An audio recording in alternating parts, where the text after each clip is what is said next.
Lors de ma première participation aux Jeux Olympiques, j'ai battu le record du monde sur le champ. Mais je n'étais même pas un athlète. Je pesais à moi seul 500 kilos et pourtant je pouvais sauter très loin. Cependant, la compétition venait à peine de commencer et je me suis retrouvé coincé dans le bac à sable. Les arbitres m'ont immédiatement déclaré fautif, au motif que j'avais mordu la ligne d'appel. J'ai immédiatement contesté en disant que je n'avais jamais marché sur la ligne. Après vérification des images, ils ont découvert que, au tout dernier moment, j'avais retiré la pointe de mon pied. Ils ont donc reconnu que la décision était erronée. Mon résultat a été validé et ainsi, j'ai remporté la médaille d'or. Mais lors du lancer du poids, les arbitres ont de nouveau sifflé une faute. La raison était que j'avais envoyé le poids directement sur le ramasseur de balles. Cela m'a encore plus mis en colère, car dès le début, j'avais dit au ramasseur de rester à distance. Mais il ne croyait pas que je pouvais lancer aussi loin. Je l'ai simplement lancé négligemment. Et pourtant, je l'ai touché avec une précision parfaite. J'ai argumenté avec tous les arbitres, mais les règles sont les règles. Heureusement, chaque athlète a droit à 2 essais. Alors j'ai préparé mon deuxième lancer. J'ai soufflé violemment de la magnésie sur les arbitres, pour exprimer ma colère. Puis j'ai lancé de toutes mes forces. Et le poids a tiré, mais après la mesure, j'ai de nouveau remporté l'épreuve. Mais en lutte, j'ai attrapé les parties génitales de mon adversaire. Les arbitres ont encore sifflé une faute. J'étais très mécontent, car il n'y avait tout simplement rien d'autre à attraper. C'est donc là que j'ai choisi de saisir. Mais les arbitres ont maintenu leur décision et m'ont même obligé à expérimenter moi-même ce que ça faisait d'être attrapé ainsi.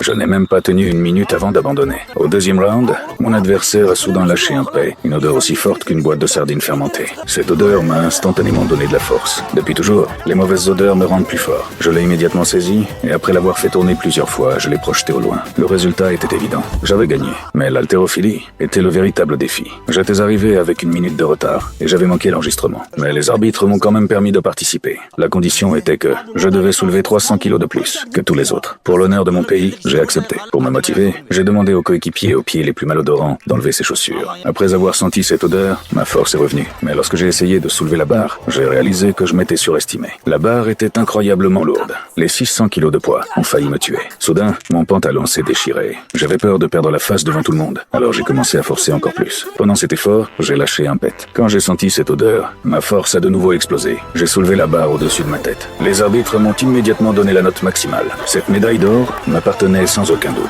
Mais reposer la barre est soudain devenu un énorme problème. Finalement, j'ai épuisé toutes mes forces et je me suis effondré lourdement au sol. Heureusement, je n'étais pas blessé.